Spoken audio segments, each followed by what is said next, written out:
Hello everyone! Ayan, good evening po sa inyong lahat. So guys, kayo po ba ay wala ring maisip na maulam? Ayan, kung wala pa guys, itry nyo na itong ating lulutuin ngayon. At napakasarap po ng ganitong luto sa ating pork. And syempre, sasamahan natin yan ng gulay ng sitaw and sayote. And syempre, pinartneran ko rin yan ng paksiw na isdang dilat. So, ang tawag po dito sa Bicol ay dilat. Yung ganitong klaseng isda. Kasi sabi daw ay malalaki yung mata at dilat ni dilat. Kaya ang hanap ko kanina doon sa tendera, meron po ba kayong isdang piket? Charot.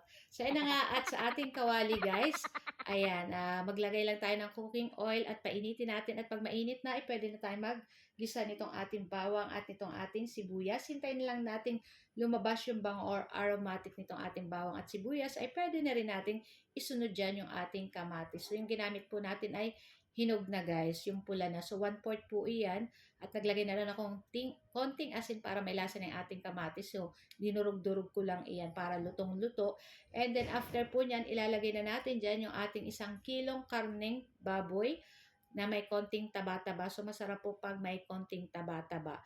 And then, after po niyan, timplahan na natin. Maglagay na tayo ng konting oyster sauce, konting toyo. Ayan, estimate nyo na lang po. Ayan.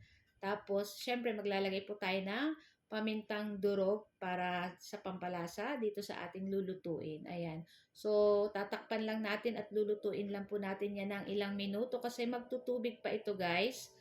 So, ayan. Takpan natin po. And after ilang minuto, so ayan, makikita nyo ay may sabaw-sabaw pa.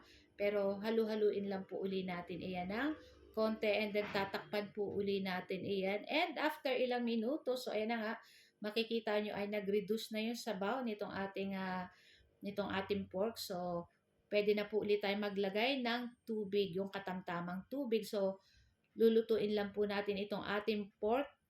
Palalambutin lang natin. Ayan. So, naglagay na rin tayo ng pangsangkap pa ng 1 pork cube, tapos 1 teaspoon na sugar para pambalance sa lasa nitong ating lulutuin. Ayan. So, lutuin lang po natin ito hanggang lumambot itong ating pork. At pag malambot na guys, ay pwede na natin ilagay dyan yung ating marami-raming sitaw and yung ating sayote. So, gumamit ako ng 2 pirasong sayote at kalahating kilo ng sitaw. So, yan na nga. At lulutuin lang po natin dyan yung ating sitaw and yung ating sayote. Pero, syempre, huwag natin pong kalutuin na masyado para medyo yung ating gulay ay half cook lang para mas masarap pa din po. Tapos masarap siya guys i-partner sa may patis at kalamansi na may konting sili. Ayan, o, diba? Tapos nagdagdag lang ako guys ng konting liquid seasoning kasi medyo matabang-tabang. Ayan, so adjust na lang po kung medyo matabang pa. Ayan. So okay na rin to guys at pwede na rin natin patayin yung apoy. At nako guys, ihanda nyo na ang 1 kalderong kanin nyo at pag ganito yung lulutuin yung ulam, tsak taobang inyong 1 kalderong kanin.